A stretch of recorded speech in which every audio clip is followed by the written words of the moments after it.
कुरुंदवाड नगरपरिषदेच्या रिक्त जागेवर नवे मुख्याधिकारी म्हणून आष्टा नगरपालिकेचे मुख्याधिकारी मनोज कुमार देसाई यांची नियुक्ती झाली असून कुरुंदवाड गावच्या कारभाराची सूत्र आता नवीन मुख्याधिकारी मनोज कुमार देसाई यांच्याकडे असणार आहेत। आज मंगळवारी सकाळी 11 वाजता नवे मुख्याधिकारी देसाई यांनी पदभार स्वीकारल्यानं तब्बल 1.5 वर्षांनी पालिकेला पूर्ण वेळ मुख्याधिकारी मिळाल्यानं शहरवासियांची प्रतीक्षा संपली आहे। त्यामुळे शहरवासियांमधून समाधान व्यक्त होत आहे।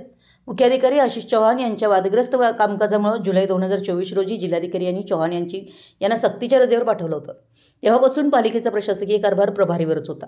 पूर्णपणे मुख्याधिकारी नसल्यानं प्रशासकीय कामकाज मंदावलं होतं। त्यामुळे शहराला पूर्ण वेळ मुख्याधिकारी मिळावा अशी मागणी शहरातील राजकीय नेत्यांबरोबरच शहरवासियांमधून होत होती। अखेर आष्टा पालिकेचे मुख्याधिकारी देसाई यांची नियुक्ती झाल्यानं शहरवासियांमधून समाधान व्यक्त होत आहे। मुख्याधिकारी मनोज कुमार देसाई हे सांगली जिल्ह्यातील कवठेपिरांचे सुपुत्र आहेत। देसाई यांचा यापूर्वीच्या कामाचा अनुभव पाहता ते कुरुंदवाड शहरासाठी एक कार्यक्षम अधिकारी सिद्ध होतील अशी अपेक्षा आहे। त्यांच्या नेतृत्वाखाली शहराचा सर्वांगीण विकास होईल आणि नागरिकांचं जीवनमान सुधारेल अशी आशा स्थानिक नागरिक व्यक्त करत आहेत। मराठी एस न्यूजसाठी कुरुंदवाडहून संदीप अडसूळ।